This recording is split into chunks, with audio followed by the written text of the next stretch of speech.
Natural hair colour కోసం చూస్తున్నారా? అయితే Anoos henna and black expert వాడండి. నమస్తే రమ్మగారు. నమస్తే జయ. ఏదైనా ఒక మంచి నావెల్ చెప్పుకుందామండి. మాలతీ చందూర్ గారి కథలు కొన్ని చెప్పాం కదా, మనసులోని మనసు అవి చెప్పుకున్నాం మనం. శతాబ్ది సూర్యుడు చెప్పుకున్నప్పుడు ఒక ఆవిడ నన్ను అడిగారు కాంచన మృగం కూడా చెప్పండి అని. కాంచన మృగం కొంచెం కాంప్లికేటెడ్ అని నేను పెద్దగా దాని మీద ముందుకు వెళ్ళలేదు. అందులో కథ కంటే వేరే వేరే విషయాలు చాలా ఉంటాయి కాంచన మృగంలో. మాలతీ చంద్రు గారు ఒక ఏమన్నారంటే ఎన్సైక్లోపీడియా లాంటి వారు. ఇంగ్లీష్ కథల్ని చాలా వాటిని తెనిగించడం అంటే అది అనువాదం చేశారు. పాత కెరటాలు రూట్స్ అని ఆ పాత కెరటాలు అబ్బాయి ఎన్ని ఇంగ్లీషు కథల్ని నావెల్స్ని సింప్లిఫై చేసి సినాప్సిసే రాసినవి ఎన్ని పుస్తకాలు ఉన్నాయో, ఎన్ని కథలు ఉన్నాయో. Gone with the wind, Rebecca అలాంటివన్నీ చదివాను నేను.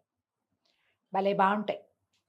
అయితే ఈ కాంచన మృగము మనుషుల మనస్తత్వాల మీద రాయబడిన ఒక కథ అన్నమాట. ఈ కథను ఎట్లా ప్రారంభిస్తారంటే, నేను ఇది బ్రీఫ్గానే చెప్తున్నా. మాలతీ చంద్రు గారి పుస్తకాలు అన్నీ కూడా must by, must keep, must read ఉంచుకోవాలి, మన దగ్గర ఉండాలి. అప్పుడప్పుడు తిరిగేస్తుంటే ఒక సాధారణమైన, ఇప్పుడు మన పక్కింట్లో వెనకింట్లో మా ఉంటారా జయ, ప్రతి వాళ్ళకి ఒక బ్రహ్మాండమైన కథ ఉంటుంది కుటుంబానికి. అవును, ప్రతి వాళ్ళకి ఒక గొప్ప తాతగారు, గొప్ప నాయనమ్మో, గొప్ప అమ్మమ్మో, మంచి అమ్మో, ఒక చెప్పుకోదగిన కథో. అది మామూలు కుటుంబం నుంచి పేద కుటుంబం వరకు ప్రతి వాళ్ళకి స్పెషల్, ప్రతి వాళ్ళకి సక్సెస్ స్టోరీస్ ఉంటాయి. ఒక క్యాజువల్ స్టోరీలో కూడా సక్సెస్ ఉంటుంది. ఆ మామూలు విషయాన్ని కూడా బాగా చెప్తారు ఆవిడ. మాలతీ చంద్ర గారు చాలా స్పెషల్. నాకు చాలా ఫేవరెట్, నాకు బాగా ఇష్టం కాబట్టి చదివినవే మళ్ళీ మళ్ళీ చదువుతా. నేను అనుకుంటా కొంచెం నా ఐడియాలజీ డెవలప్ అవ్వడానికి మాలతీ చంద్ర చాలా ఉపయోగపడ్డారనిపిస్తుంది నాకు. బాగుంటుంది ఐడియాలజీ. అయితే ఈ కాంచన మృగం కథ ఎట్లా ప్రారంభం అవుతుందంటే, ఒక ఆవిడ సుందరమ్మ గారని కొంచెం పెద్ద ఆవిడ, 60 దగ్గర పెడితే 60 ఏళ్ళ వయసు ఉన్న ఆవిడ హాస్పిటలైజ్ అవుతారు సమ్ హార్ట్ ఇష్యూ తోటి. అయితే ఒక రావు గారు, ఆయన ఆవిడ భర్త, 2 కొడుకులు, కోడళ్ళు, మనవలు, ఒక కూతురు, అల్లుడు, మనవలు. అయితే ఈవిడ హాస్పిటలైజ్ అయినప్పుడు ఆ హాస్పిటల్లో ఎలిజబెత్ అని ఒక నర్సు ఉంటుంది. ఆ అమ్మాయి ఈవిడ బాగా చక్కగా చూసుకుంటుంది. సహజంగానే నర్సులు అంటే మరి ఇవాళ రేపు మనకు తెలియదు, కానీ ఇది వరకు హాస్పిటల్లో వాళ్ళు చాలా శ్రద్ధగా చూడడం, ఒక రకమైన సేవక వృత్తి. అమ్మాయి చాలా శ్రద్ధగా చూసుకుంటుంది. ఇలాంటి అమ్మ ఉంటే బాగుండు మనకి, అలా అనిపిస్తుంది అనమాట ఆవిడని చూస్తే. ఆవిడంతా చక్కటిది, చక్కగా ఒంటి నిండా నగలు, పచ్చగా అందమైన మనిషి, సాత్వికురాలు, కుటుంబంతో కూడా చాలా మంచి సంబంధ బాంధవ్యాలు, తెలివి కలిగిన, మంచితనం కలిగిన ఒక వృద్ధురాలు. ఈ ఎలిజబెత్ బాగా ఈవిడ్ని సేవించుకుంటుంది. నేను ఇంటికి వెళ్ళాక కూడా నువ్వు మా ఇంటికి రా అని అడిగింది ఆవిడ. అడిగితే, ఎందుకమ్మా మీరు బాగానే ఉన్నారు, అంత అవసరం ఏం లేదు అంటే, కాదు మా ఇంట్లో ఉండు, నేను నీకు పెళ్లి సంబంధం చూస్తాను, పెళ్లి చేసుకుందు కానీ మా దగ్గర ఉందో కానీ. ఆవిడకి ఈ అమ్మాయి నచ్చిందనమాట. అదే. అయితే ఈవిడ ఏం చెప్పింది, నా ఎలిజబెత్, కాదమ్మా మా తమ్ముడు ఉన్నాడు, తమ్ముడు వెర్రి పిల్లవాడు, ఇప్పుడు నార్మల్ వాడు కాదు, మా అమ్మ ఉంది, అమ్మ నేను పిల్లాడిని వదిలిపెట్టి, తమ్ముడిని వదిలిపెట్టి పెళ్లి చేసుకోను అలా చెప్పేది. ఈవిడ ఆ భర్తతోటి, ఆవిడతోటి చక్కటి కుటుంబ సంబంధాలు నెరపటము అవన్నీ చాలా సంతోషంగా చూస్తుండేది ఎలిజబెత్. అయితే ఆవిడ ఒక పూటలో డిశ్చార్జ్ అయిపోతారు. బాగానే ఉన్నారు. 2 కొడుకులు, కోడళ్ళు వస్తారు, కూతురు వస్తుంది. కూతురు కూడా చక్కటిది ఆవిడలాగానే. అమ్మాయి కూడా సాత్వికంగా బాగుంటుంది. పెద్ద కోడలు బాగున్నట్టుంటుంది, చిన్న కోడలు మంచి కరోడాగా కనపడుతుంది. చూపిస్తారు ఒక్కొక్క క్యారెక్టర్ని. అయితే ఏమవుతుంది, సడన్గా ఆవిడ ఇంకా రేపు వెళ్ళిపోతారనగా ఈ అమ్మాయి తమ్ముడు వస్తాడు. పిల్లవాడు వెర్రి పిల్లాడని చెప్పింది కదా, నార్మల్ వాడు కాదు, ఏమనాలి, కొంచెం అబ్నార్మల్ కిడ్ అనుకో. అదే. కొద్దిగా గ్రహణ మొర్రితోటి, కొద్దిగా కాలు పొట్టి పొడుగుతోటి పుట్టాడు అబ్బాయి. ఆ పిల్లాడు లోపలికి వస్తాడు. ఆవిడ ఈ పిల్లాడిని చూసేసరికి చాలా ఎక్సైట్ అయిపోతారు. ఆ పెద్ద ఆవిడ ఉన్నట్టుండి పారాలసిస్ లాగా వచ్చేస్తుంది ఆవిడకి. ఈ అమ్మాయికి అర్థం కాదు, ఏమిటి సడన్గా ఏమైపోయింది, శుభ్రంగా ఉన్న మనిషి మామూలుగా తిరుగుతున్నారు, కోలుకున్నారు హార్ట్ ఇష్యూ నుంచి. కేకలు పెడుతుంది. డాక్టర్లు వాళ్ళు వీళ్ళు పరిగెత్తుకొస్తారు, చిటుకుని అయిపోతారు. ఆవిడ కాస్త పోతారు ఆ సుందరమ్మ గారు. ఏమో అర్థం కాదంత శుభ్రంగా ఉన్న ఆవిడ డిశ్చార్జ్ అయ్యి వెళ్ళిపోవాల్సిన ఆవిడ ఇలా ఎందుకు అయిపోయింది, తన తమ్ముడిని చూసి ఆవిడ భయపడిందేమో అనుకుంటుంది. ఇంతలో ఈ హడావిడంతా ఆవిడ చనిపోవటము, వాళ్ళు వీళ్ళు డాక్టర్లు పరిగెత్తుకు రావడం, ఫ్యామిలీ అంతా ఏడుపులు గందరగోళాల్లో ఆ పిల్లాడు మెల్లిగా వాళ్ళ అక్కని పిలిచి, అక్క అక్క అమ్మగారే నా మెళ్ళో ఇది వేసారక్క అని మెళ్ళో ఎంచి ఒక గొలుసు తీసి చూపిస్తాడు. కాకపోతుంది, నీకు వెయిట్ వెయిట్ తెలియదక్క, నాకు తెలీదు, నా దాని దగ్గరికి రమ్మన్నారు, నా చేతి వేళ్ళు, వాడికి ఒక్కొక్క చేతికి 6 వేళ్ళు ఉంటాయి, 6 వేళ్ళు లెక్క పెట్టారు, నన్ను ఇట్లా మొహం దగ్గరికి లాక్కుని ముద్దు పెట్టుకున్నారు, నువ్వు పెట్టుకుంటావే అట్లా తల్లో వేలు జోరిపి ఇట్లా అని ముద్దు పెట్టుకుంటుంది అక్క వాడిని. ముద్దు ఎర్రటి వాడు ఆ పిల్లాడు, చక్కగా ఉంటాడు, కానీ గ్రహణ మొర్రు ఉంది వాడికి, చేతి వేళ్ళు ఎక్కువ, కాలు వంపు, చిన్న ఎర్రగా ఉన్నా కూడా అమాయకపు పిల్లవాడు, ఒక వెర్రితనం ఉంది, అదే చిన్న వికృత స్వరూపం వాడు. నిన్ను ముద్దు పెట్టుకోవడం తెలియదక్క, ఆవిడ ముద్దు పెట్టుకున్నారు, మెళ్ళో ఇంచి నువ్వే తీసేవంటే కాదు, మెళ్ళో ఇంచి తీశారు, నా మీద వేశారు, ఇట్లా వేసుకోమన్నారు, నేనే వేసుకున్నాను. ఈ లోపలేమో ఆవిడ కనుగుడ్లు వెనక్కి తిరిగిపోయి స్పృహ కోల్పోయి చనిపోయారు. ఎలా అర్థం కాదు, తెలిసిపోతుంది. ఇన్ని రోజుల నుంచి ఆవిడ మెడ నిండా వస్తువులు, మొదటే చెప్తారు మెడ నిండా వస్తువులు ఉన్నాయి, చేతులు గాజులు ఉన్నాయి, ఆవిడ చక్కగా ఉంది అని. మెళ్ళో 10 తులాల వస్తువు పోతే తెలీదు, ఏం చేయాలో తెలీదు. సరే ఏం చేస్తుంది, హాస్పిటల్ చీఫ్ డాక్టర్ ఉంటారు కదా, ఇది గవర్నమెంట్ హాస్పిటల్ ఏమో అనుకుంటున్నాను నేను, నాకు అలా అనిపిస్తుంది. సరే ఆయన దగ్గరికి వెళ్ళి చెప్తుంది, ఇట్లా జరిగింది. ఆయన నిర్ఘాంతపోతాడు. ఇప్పుడు ఈ గొలుసు మా దగ్గర ఉంది అని ఎలా చెప్పాలి, బాడీ వెళ్ళిపోయాక ఏమొస్తుందో అర్థం కాదు, ఏం చెప్పాలో తెలియదు. హాస్పిటలే కూడా అయ్యి ఉంటుంది బహుశా.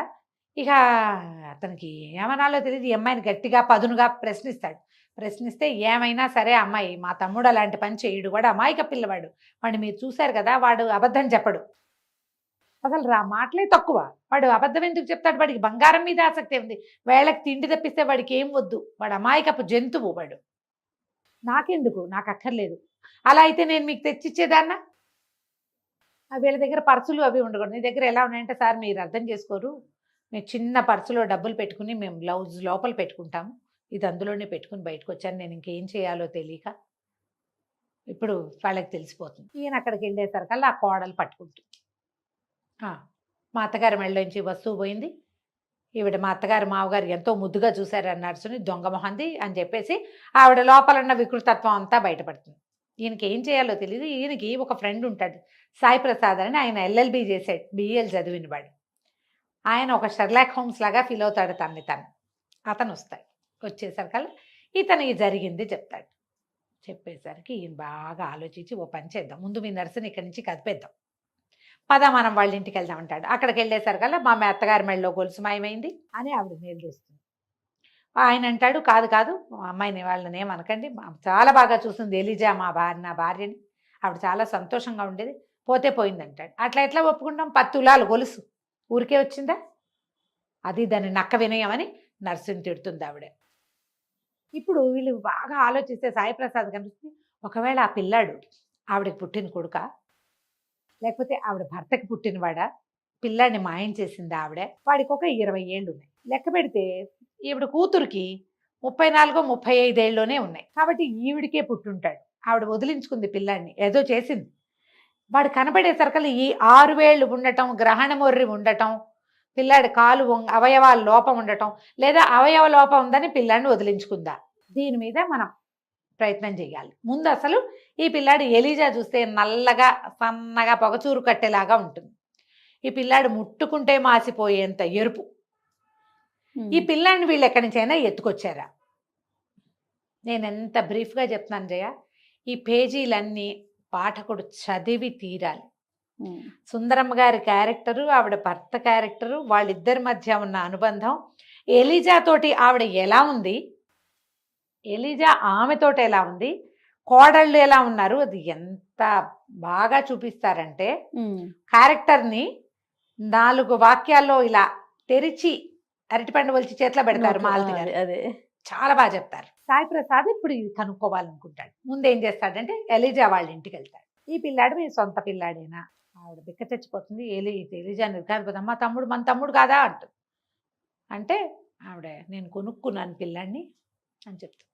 ఓహో, కొనుక్కున్నట్టు కాగితం ఉంది నా దగ్గర, ఆ కాగితం ఏమిటి, ఎక్కడి నుంచి, అదేదో ఊళ్ళో మిషన్ ఆసుపత్రిలో నాతో పాటు పనిచేసే ఇంకొక ఆయ, వాళ్ళు ఒక పిల్ల తల్లి, ఆ పుట్టిన పిల్లవాడిని వాళ్ళు ఇచ్చేశారు. నేను ఆయాకి 200 ఇచ్చి ఎప్పటికీ ఈ పిల్లాడిని మళ్ళీ అడగమని కాగితం ఆయాతోటి రాయించుకుని 200 చేతిలో పెట్టి 200 ముట్టినట్టు రసీదు కూడా తీసుకుని అవి కాగితాల్లో దాచిపెట్టుకుంటుంది. పిల్లాడు అప్పుడు మూతి మీద చుక్కలాగా ఉంది, పుట్టుమచ్చ అనుకున్నాను. ఈ కాలుకి నా 6 వేళ్ళు, కాలు పొట్టు పొడుగు ఆ రోజు ఉంది. కానీ మగపిల్లవాడు, నాకు ఎలిజా ఒక్కతే, భర్త లేడు, మగపిల్లాడు మాకు ఆసరా అవుతాడని నేను ఆ పిల్లాడిని తెచ్చుకున్నా. వాడు అందం పట్టలేక, వాడు తెలుపు ఎర్రటి పిల్లవాడు అని రాస్తారు. ఈ పిల్లాడు క్రమంగా వాళ్ళలో వెరితనం బయటపడింది, మొర్రిగా తెలిసింది, గ్రహణ మొర్రి ఉంది వాడికి. కాలేమో కొంచెం వాదం, ఒక కాలు పొట్టి ఒక కాలు పొడుగు. ఇక మాకు తోడు మా పిల్లాడు మావాడు, మేము వీడిని ఎవరికి ఇవ్వం, పిల్లాడిని వదలలేను నేనని చెప్తుంది. ఆ పిల్లాడు అమాయకంగా ఉన్న ఎర్రటి పిల్లవాడు. దీనికి అర్థం కాదు, తల్లి పిల్ల ఎలా ఉన్నారు హాస్పిటల్లో, ఈవిడ కాదా, సుందరమ్మ గారు కాదా, ఎవరినైనా తన భర్త వల్ల సంతానం కలగబోతున్న వాళ్ళని ఎవరినైనా అక్కడికి ఆవిడ తీసుకెళ్ళిందా, ఎవ్వరికీ తెలియకుండా ఎలా మేనేజ్ చేసింది. ఈయన ఇది చాలా ఇంట్రెస్టింగ్గా ఉంది, పర్వాలేదు ఎంత ఖర్చైనా నేను ఈ ప్రయత్నం చేస్తానని ముందు అక్కడికి వెళ్తాడు. ఆ మిషన్ ఆసుపత్రిలో ఇంతకుముందు 20 ఏళ్ల క్రితం పనిచేసిన ఒక ఆయాని పట్టుకుంటాడు. ఆ ఆయా వ్యవహారం అయింది. అప్పుడు క్రమంగా ఎట్లా తెలుస్తుంది, సుందరమ్మ గారి కూతురు, ఆ పిల్లకు ఒక 14-15 సంవత్సరాలే ఉన్నాయి. పిల్ల స్పృహలో ఉండేది కాదు, ఎర్రగా బక్కగా బలహీనంగా ఉండేది. పిల్లకి తెలియదు అసలు తనకి పిల్లాడు పుట్టాడని, పిల్లవాడు బతుకున్నాడని అమ్మాయికి అసలు తెలియని కూడా తెలియదు. పురుడు పోసి పిల్లని తీసుకెళ్ళిపోయింది తల్లి. ఆ పిల్లాడిని నాకు అప్పచెప్పింది. ఓకే, డబ్బు కూడా ఇచ్చింది పిల్లాడిని కాచుకోమని. నేను అమ్మేశాను. ఇది అన్ని పక్కల నుంచి డబ్బులు లాగేసింది. ఈవిడ దగ్గర నుంచి తీసుకుని ఈవిడితో పాటు ఈ గర్భానికి కారణమైన కుర్రాడు కూడా వచ్చాడు అక్కడికి. ఆవిడ చాలా గట్టిగా కేకలేసి కుర్రాడిని పంపించేసింది. కానీ ఆ కుర్రాడిని ఈ ఆయా ఆకట్టుకుని అబ్బాయితోటి కూడా కొన్ని డబ్బులు పంపించేలాగా ఏర్పరచుకుంది. తర్వాత కనెక్షన్ పోయింది. ఈవిడ ఈ ఆయా వాళ్ళ దగ్గర డబ్బులు తీసుకుంది, పిల్లాన్ని కూడా అమ్మేసింది, క్యాష్ చేసేసింది మొత్తం. అలాంటి తెలివిగల వాళ్ళు ఇప్పుడు కూడా బోళ్ళ మంది ఉన్నారుగా. ఇప్పుడు కొల్లలు, ఇప్పుడు ఫోన్లు వచ్చినాయి, సోషల్ మీడియా వచ్చింది. అప్పుడు ఇప్పుడు ఎప్పటి సంగతి 70లో కథ. అప్పుడు గిన్ని లేవుగా సౌకర్యాలు, ఓన్లీ ఉత్తరాలే ఉన్నాయి. సరే, అప్పుడు ఈ పిల్లవాడిని చూడ్డానికి వచ్చిన ఆ కుర్రాడెవరో పట్టుకున్నారు. అక్కడికి వెళ్ళాడు ఈయన.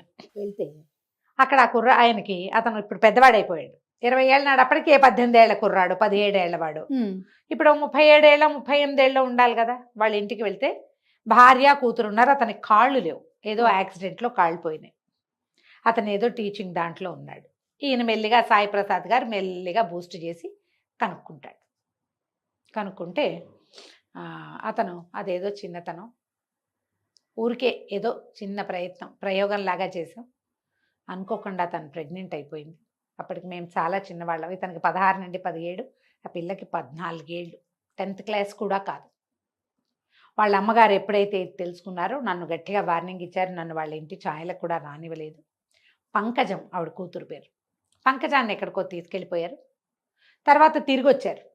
నేను నా బేబీ అక్కడ ఉన్నాడని నేను వెళ్ళా అక్కడికి. తర్వాత ఆ ఆయా నన్ను కూడా రానివ్వలే. నేను కొంత డబ్బు ఇచ్చా కొంతకాలం పాటు.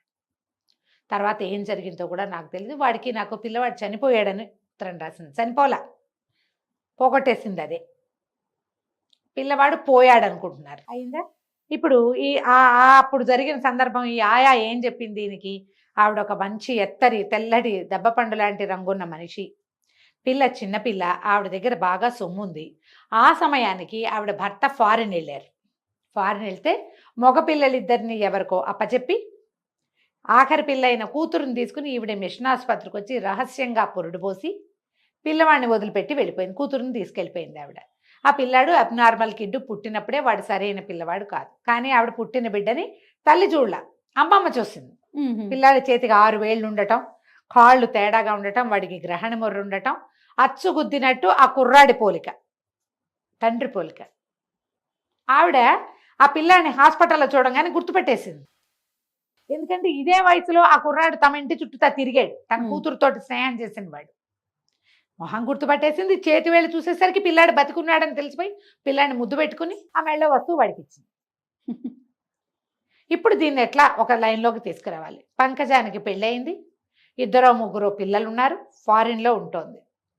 ఈ అమ్మాయి వచ్చింది, వాళ్ళ ఆయన పిల్లలు కూడా వచ్చారు. తల్లి పోయేసరికి భర్త పిల్లలు కూడా వచ్చారు. ముందు పంకజం ఒకతే వచ్చింది.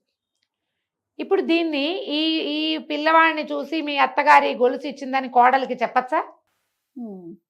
ఏనాటి కథో ఈ అమ్మాయి కథని బయటికి తీసుకురావచ్చా? లీస్ట్ బాధాడుగా ఉన్నాడు ఆ పిల్లవాడి తండ్రిగా చెప్పబడుతున్న ఆయన, కాళ్ళు లేవు. ఈయన బాగా ఆలోచించుకుని ఈ వస్తువు మా దగ్గరే ఉంది అంటే మాధవి ఆవిడ రెండో కోడలు ఎట్లా రియాక్ట్ అవుతుందో తెలియదు. పంకజానికే చెప్తాడు. ఆమెతో మాట్లాడాలని పిలిచి చెప్తే ఆవిడ ఒక చిన్న నవ్వు నవ్వుతుంది. అమ్మాయి నేను చాలా చిన్నదాన్నప్పటికీ ఏదో పుస్తకాలు చదివి మేమిద్దరం ఒక ప్రయోగం లాగా చేసాం. అది మా అమ్మకి తెలిసింది, అనుకోకుండా ఈ ప్రెగ్నెన్సీ వచ్చేసింది. మా అమ్మ నన్ను అక్కడికి తీసుకెళ్ళింది. 24 గంటలు మత్తులండి. ఆ పిల్లాడి మీద నాకు ఏ వ్యామోహము కలగకుండా, ఆ ప్రెగ్నెన్సీ మీద మామూలుగా ఏముందమ్మా, గర్భస్థ శిశువు పట్ల వ్యామోహం కలుగుతుంది తల్లులకి. ఎంత చిన్న పిల్లైనా, 12 ఏళ్ళ 13 ఏళ్ళ పిల్లలకైనా లోపల పెరిగిన శిశువు మీద ఉంటుంది పాశం. అది తెలియకుండా నన్ను ఒక రకమైన ట్రాన్స్లో ఉంచి నా జీవితాన్ని మా అమ్మ మళ్ళీ బిల్ట్ చేసింది. మీకేమీ రిగ్రెట్ లేదంటే, నాకేం తెలీదు. ఇప్పుడు రిగ్రెట్ అయ్యి అదేదో తెచ్చుకొచ్చి ఈ మొత్తం జీవితాన్ని మా అమ్మ ఏ సౌధాన్ని నా కోసం కట్టిందో దాన్ని పాడు చేసుకున్నా నేను. వాడు ఎక్కడో పెరుగుతున్నాడు, హాయిగా ఉన్నాడు, ఎందుకు వాడి జీవితాన్ని నేను పాడు చేయటం? నాకేం మాతృత్వ భావన తెలియదు అసలు నాకు. మరి మీ వదిన గారు అడుగుతారు గొలుసు కోసం. మా వదినకి ఏం సంబంధం? మా అమ్మ బంగారం మీద, మా అమ్మ బంగారం నాది. అందులో రాస్తారు జయ, తల్లి బంగారం కూతురుది. మా అమ్మకి మా వదినకి ఏం సంబంధం? ఆవిడకేం సంబంధం లేదు, ఆవిడకి ఏం సంబంధం లేదు. ఆవిడ నేను ఎలా నోరు ముయించాలో నేను చూసుకుంటాను. ఈ గొలుసు మా అమ్మ ఎవరికి ఇవ్వదలుచుకుందో వాళ్ళకి అప్పచెప్పండి. వాళ్ళని నాకు చూపించాల్సిన అవసరం లేదు. వీళ్ళు ఏం చేస్తారు, ఎలిజా వాళ్ళని ఇక్కడ వాళ్ళు పోలీస్ రిపోర్ట్ ఇస్తామంటుంది కోడలు. అందుకని వీళ్ళని ఇంకో చోటకి తరలిస్తారు. అక్కడెక్కడో ఊటీలో ఎవరో ఫ్రెండ్స్ ఉన్నారు, మీరు అక్కడికి వెళ్ళిపోండి అని చెప్పి. కథ ఎట్లా బిగువుగా సాగుతుందంటే జయ, ఇందులో ఎన్ని క్యారెక్టర్లు ఉన్నాయి? రావు గారు భార్య, చనిపోయిన పెద్దావిడ. ఆ రోజుల్లో ఈ పిల్ల ఎప్పుడైతే తన కూతురు కన్సీవ్ అయిందో, ఆ చిన్న 14 ఏళ్ల పిల్ల, ఆ సమయానికి ఆవిడ అదృష్టం బాగుండి భర్త ఫారిన్ వెళ్తారు. అప్పుడు అమెరికా నుంచి ఇన్ని ఫోన్లు, వీడియో కాల్స్ అవి ఏమైనా ఒట్టి ఉత్తరాలే, టెలిగ్రాములు ఉత్తరాలే ఉండేవి. ఏరోగ్రామ్ అనేవాళ్ళు ఫారిన్ నుంచి వచ్చే ఉత్తరాన్ని ఇన్లాండ్ కవర్ లాగానే ఏరోగ్రామ్ రాయటం అని ఉండేది, వారం పట్టేది.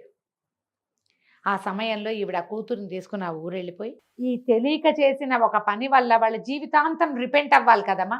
మనము ఈ కథని రెండో పక్క నుంచి చూసామనుకో, తల్లి పిల్లవాడు మాతృపాశము, ఆ కోణంలో నుంచి చూసామనుకో వీళ్ళు చేసింది తప్పు అనిపిస్తుంది. కరెక్ట్ రమ్మ గారు. కానీ ఈవిడ ఈ 14 ఏళ్ల పిల్ల తెలిసి తెలియనితనం వల్ల, ఆ కుర్రాడు 16 ఏళ్ళు, ఈ పిల్లకి 14 ఏళ్ళు, వీళ్ళ వల్ల జరిగినటువంటి ఈ దీనికి రెండు జీవితాలు 2 కుటుంబాలు రచ్చకెక్కి బాధపడి వీళ్ళ జీవితాలు అధ్వాన్నం అయిపోయి, కాకుండా పిల్లవాడిని సేఫ్ హ్యాండ్లో పెట్టాను అనుకుంది ఆవిడ. కానీ వాడు అటు తిరిగి ఇటు తిరిగి ఏదో ఒక సేఫ్ హ్యాండ్లోకి చేరాడు, అంతే, ఏదో ఒక చోటకి చేరాడు. వాడి జీవితం అక్కడ కూడా బాగానే ఉంది. ఇది మనకు అప్పుడప్పుడు ఇదేదో పొరపాటు జరిగింది అలా అనిపిస్తూ ఉంటుంది. కానీ ఒక తల్లి దృష్టిలో ఇది చాలా కరెక్ట్గా చేసింది, చాలా కరెక్ట్ అయిన పని కదా. ఇటీవల ఒక సంగతి ఎవరి దగ్గర విన్నాను జయ, ఏదో పెళ్లి చేశారు, ఆ భర్త చావగొట్టి చెవులు మూసి కాల్చుకు తినేసాడు ఆ పిల్లని, పంపించేశాడు పుట్టింటికి, నువ్వు నాకు అక్కర్లేదు అని. అప్పటికి ఆ పిల్ల కడుపుతో. నిజానికి తెలివిగల తల్లి, పిల్లల జీవితం మీద ఆసక్తి, సరైన ఐడియా ఉన్న తల్లి అయితే ఏం చేయొచ్చు జయ, నువ్వు చెప్పు. ఇలాంటప్పుడు ఒక మామూలుగా ఆలోచించు. ఈ కాలంలో ఒక తల్లి అయితే కనుక ఏం చేస్తుంది? కడుపుతో వచ్చేసింది, దాన్ని మనం ఏం చేయలేకపోతాం, టెర్మినేట్ చేయటం అనేది కరెక్ట్ కాదేమో అని అనిపిస్తోంది నీకు. టెర్మినేట్ చెయ్యరు అనుకో, చెయ్యరు. ఆ పిల్లాడిని గంటుంది, పిల్లనో గంటుంది, పిల్లాడు పెద్దవాడు అవుతాడు. ఈ పిల్లకి ఇంకో జీవితం కుదురుతుందా? ఇంకా వీళ్ళు చూసుకోగలిగితే ఈ పిల్లకి ఇంకొక జీవితం ఇవ్వచ్చు, కానీ చూడగలరు లేదో. టెర్మినేట్ చేయకుండా ఉంచి ఆ పిల్లాన్ని పెంచాల్సి వచ్చి దానికి ఇంకో పెళ్లి లేదు, వాడెవడో దౌర్భాగ్యుడు పరమ రాక్షసుడైన వాడి తాలూకు సంతానాన్ని మొయ్యాల్సి వచ్చింది, పెంచాల్సి వచ్చింది. ఇప్పుడు తన పిల్లల దృష్టితో ఆలోచించాలా, ఈ లోపల ఉన్న దాని గురించి ఆలోచించాలా? ఎవరైనా ఏం చేస్తారు ఇప్పుడు? చట్టం, న్యాయం ఇలాంటివి మాట్లాడుకుంటే ఇలాంటి పనులు చేయకూడదు రమ్మగారు. అవునా కదా? చట్టం దృష్టిలో నేరం. ఇప్పుడు కాదుగా, ఇప్పుడు కాదు, ధర్మం కూడా కాదు, భ్రూణహత్య మహాపాపం, ఇది చేయకూడదు. పోనీ కన్న సంతానాన్ని వాడు తీసుకుంటాడంటే వాడు తీసుకోడు. పోనీ అక్కడ తీసుకుంటే మాత్రం వాడు రాక్షసుడు, పెళ్ళాన్ని చావగొట్టి చెవులు మూసేవాడు. అందుకనే సంతానాన్ని ఎవరికో కూడా ఇచ్చేసి ఉండలేరు. ఇలాంటి విపత్కర స్థితిలో ఒక తల్లి తెలివిగల ఆవిడ ఏం చేశారు రమ్మగారు? ఈవిడ ఇదే చేశారు. ఆ సంగతి అడక్కు. అలాంటి పరిస్థితులు వచ్చినప్పుడు ఎప్పుడు కూడా మనం ఇతరులని ఎగ్జాంపుల్గా తీసుకోకూడదు. నీకేది ఇంపార్టెంట్ చూసుకోవాలి. ఒకటి ధర్మం అనేది ఒక పెద్ద పాయింట్ అయితే, జీవితం అనేది ఇంకా పెద్దది. జీవితమే పెద్దది ధర్మం కంటే. ఎప్పుడు కూడా తన్ను మాలిన ధర్మం మొదలు చెడ్డ బేరం చేస్తారు. అట్లా తెలివిగల వాళ్ళు చేసే విధానం ఒకటి.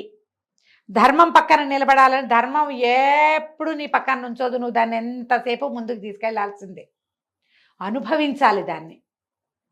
కష్టమో నిష్ఠూరమో ఏదైనా కానీ ఎవరి విజ్ఞతను బట్టి వాళ్ళు చేస్తారు. మనం వాళ్ళ పక్షాన మాట్లాడలేము, వీళ్ళ పక్షాన మాట్లాడలేము. పరిస్థితులను బట్టి ఈ సుందరమ్మ గారి పరిస్థితి ఇది. ఆవిడ ఆ పని చేస్తారు. ఎప్పుడైతే ఈ పిల్లాన్ని చూశారో ఆవిడ గుర్తుపట్టి ఆ బంగారు వస్తువు ఇస్తారు. కథ ఎంత పట్టుగా బిగువుగా, మనం ఏ పక్షం వహించాలో తెలియని ఒక దాంట్లో మనని చివరి దాకా తీసుకెళ్తుంది. కాంచన మృగం చాలా బాగుంది రమ్మగారు. చదవండి, మీకు దొరికితే కనుక. డెఫినెట్గా నేను చెప్పిన దానికంటే 100 రెట్లు బాగుంటుంది. డెఫినెట్గా అండి. అయితే ఆన్ స్క్రీన్ మీరు నాకు ఆన్సర్ చెప్పలేదు. ఆఫ్ స్క్రీన్ అయినా నాకు కెమెరాస్ ఆఫ్ అయ్యాక ఆవిడ ఏం చేశారో నేను తెలుసుకోవాలనుకుంటున్నాను. ఎవరి ధర్మం వాళ్ళది చేయాలి. దాని మీద వాళ్ళ అవగాహనని బట్టి వాళ్ళ ఇప్పుడు ఏం చేయాలి అనేది నా దగ్గరకు వచ్చిన ప్రశ్న. అదే పరిస్థితి ఒకటి ఉంటుంది కదా రమ్మగారు. సో సారీ అండి, ప్రేక్షకులకి నేను చెప్పలేకపోయినా రమ్మగారిని అడిగి నేనైతే తెలుసుకుంటాను. వాళ్ళు ఏం చేశారో నాకు తెలీదా రమ్మగారు? నన్ను అడిగారు ఇప్పుడు ఏం చెయ్యాలి, మీరు ఏం చెప్పారు, సలహా నాకు చెప్పండి. నేనేం చెప్తాను జయ, మామూలుగా నేను చెప్తాను రమ్మగారు. విను, నేనేం చెప్తాను మామూలుగా, మీరు రాసుకోండి ఏది ముఖ్యం మీకు. ఇప్పుడు అది తప్పో ఒప్పో ఇతరుల మీదకి ఎందుకు వెళ్ళిపోవాలి? వాళ్ళు చెప్పారు కాబట్టి మేము చేసామనకూడదు. మీకై మీరు చేయాలి ఏదైనా సరే. అందులో ఇలాంటి పరిస్థితి అప్పుడు మీకై మీరు చెయ్యాలి. సలహాదారులు కాదు, ఎవరైనా గురువుగారు ఉంటే బోధించవచ్చు ఒకటి. లేదా ఒక తల్లి, మీ పిల్ల 25 ఏళ్ళు పెరిగిన పిల్ల లోపల ఉన్న ఒక 3-4 వారాల 6 వారాలదా ఎలాంటి భవిష్యత్తు ఇవ్వగలుగుతాం మనం? ఇవి ఎవరికి వాళ్ళు ఆలోచించుకోవాలి కదమ్మా.